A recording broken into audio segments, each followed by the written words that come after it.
We continue now at the top of Daf Samach Gimel Amud Beis in Meseches Nedarim. This is Nedarim Daf 63b. And the previous Amud Abaye said that Rabbi Meir makes a distinction between a situation where a person realizes there's going to be a second Adar and where a person does not realize. If a person realizes there's going to be a second Adar, so then we say that if the person writes, let's say, in a Shtar Adar, so that refers to Adar Sheni. However, if the person doesn't even realize there's going to be a second Adar, so then Adar generally refers to Adar Rishon.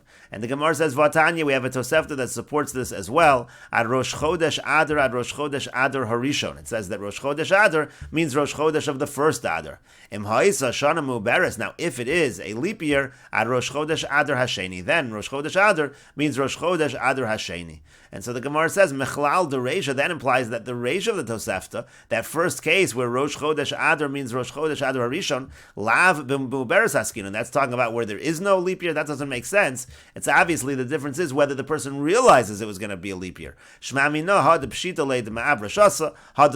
Obviously, you see from this Tosefta that it depends. In one case, we're talking where he knows for certain that it's going to be a leap year. In the other case, we're talking where he doesn't know. So again, if he doesn't know that it's going to be a leap year, then the Tosefta is saying that Ad Rosh Chodesh Adar means Rosh Chodesh Adar Harishon. If he does realize, that's what it means. If he does know that it's going to be a leap year, so then it means until the second Adar, until Rosh Chodesh Adar Hasheni. And the Gemara continues with the Mishnah. Rabbi Yehuda Omer, Rabbi Yehuda says, Konem yayin she'eni toim ad sheyeh Pesach. Let's say a person takes a konem that I'm not going to have wine until Pesach.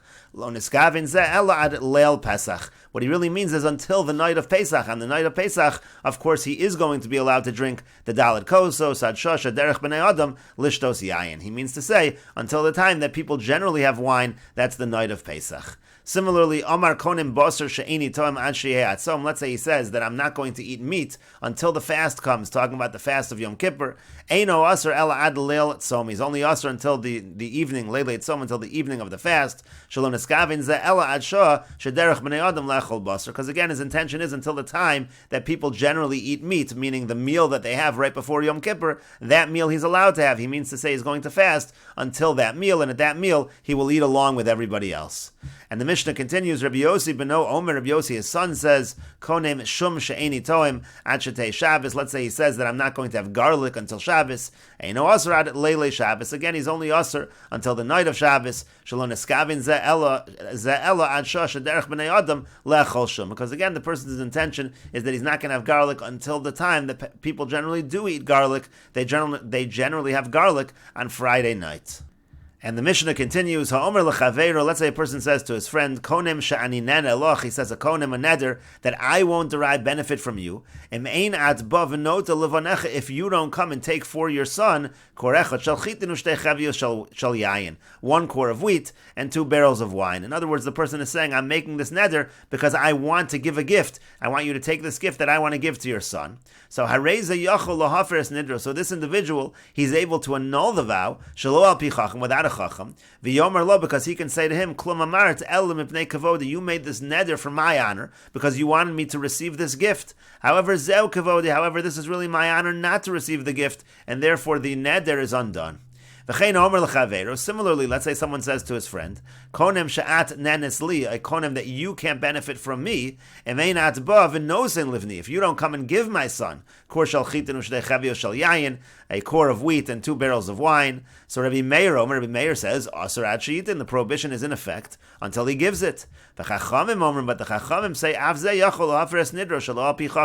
even in this case, the person can annul the vow without a Chacham, because he can say to him, it's as if I did receive it. In other words, person made a neder that you need to give me something, otherwise the neder is in effect. And he can say, it's as if I received what I wanted to receive, even though you did not give it to me. And the Mishnah continues, so let's say a person is pressuring someone else to marry the daughter of his sister. And so the person doesn't want to marry her, so he says, Konem shinanis li liolam, I'm making a konem, she cannot benefit from me forever. Let's say also you have a case where a person divorces his wife. Omer konem ishti nenes li liolam, and he makes a konem that my wife is not allowed to derive benefit from me forever.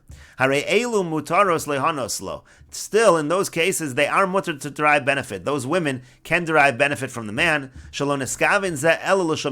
the real intention was, when they said a konim, that these women, let's say the person says, my wife can't get benefit from me, or this particular girl is not allowed to get benefit from me, the real kavana was that he's not going to marry marry her. But other kinds of benefit are going to be permitted. And the Mishnah continues, let's say one person is pressuring his friend, he's trying to invite him over that he should eat by him.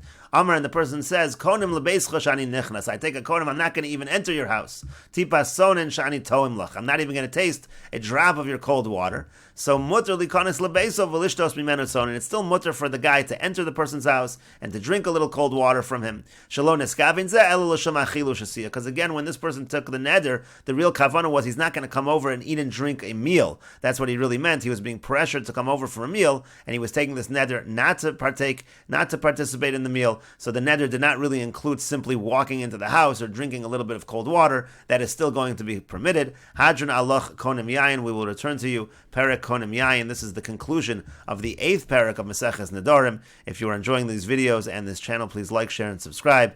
And please take a look at the description box below to see how you can support this channel. And we will continue with the 9th perek of Meseches Nedarim on Daf Samech Dalid Amud Aleph.